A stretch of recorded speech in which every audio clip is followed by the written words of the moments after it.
how precious, sweet, deep. There's just so much meaning in this, the symbolism and everything. I just positively love it. I love it. I love what I do. I love what I do. Every time I create something, I'm like, this is my new favorite. And then the next one is, well, this one's my new favorite. But I love, I did dragonfly wings because that represents new beginnings. I love the skirt, and this is all, these are vintage wallpaper. Let's see. I think there's a couple vintage wallpaper. No, just two. I just did two. And then a music sheet.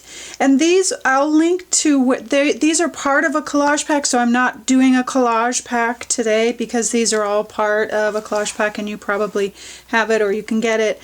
But I'll link to the vintage wallpaper collage pack and the collage pack that has the music. There's also dragonfly wings in one of the collage packs. So anyway, there's not a lot of stuff in it. It's just, and then these little flowers are from, let's see,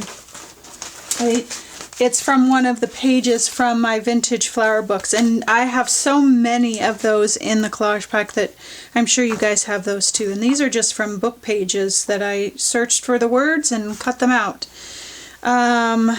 Yep. And then the stencils that I used for today, roundabouts for her halo, her little crown, or whatever you want to call it. I looked for a crown. I couldn't figure out, what do I want? I want it soft but meaningful. So the roundabout is perfect because it's a little bit of a halo. Then the background stencils. I did the drips, and I used gesso because gesso leaves such a cool texture, and when you put a wash over it, you probably can't see it on camera, but you'll be able to see it in the close-ups of the texture that it leaves. And it's subtle, but it's there. It's that interest that once you start looking at something, it draws people in. And then the other background for the dots and little bits and things. And I got a couple pieces of paper stuck in here from her skirt, her dress. But I'm like, you know what? I think it was meant to be. So I used my fine liner to do my dots, charcoal pencil. Pretty straightforward, not very difficult, but really great depth and meaning. So this says, she was brave and strong and broken all at once. And I read that this last couple weeks ago, and it just, it's one of those things where it stops you and it makes you think. You're like, yeah, that's most of us every day, right? That's most of us living life every day, brave and strong and broken. Not always broken, but we have we're going along, we're doing our thing. And then somebody says an unkind word and it breaks our spirit and it hurts and those kinds of things.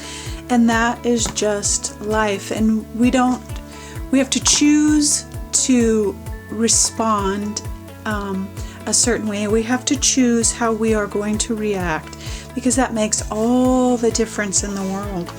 When we are busy about our life and our dreams and our passions, and something comes against us that hurts us and breaks our spirit or causes us to veer off the path that we are on, and bitterness and anger and all of those things can set in.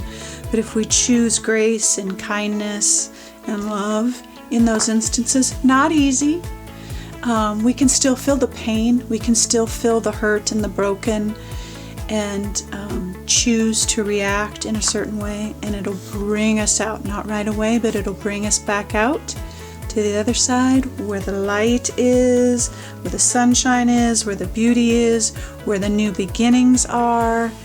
So, my love, you are brave, you are strong, and you can be broken all at the same time. Just because we have come against something or gotten off our path or taken a detour or are hurting does not mean that we are not brave and that we're not strong enough to continue on. You are. You're strong enough, you're brave enough, you can do it. All right, loves. I hope your Sunday is awesome, and I hope that you always, always know that you are loved.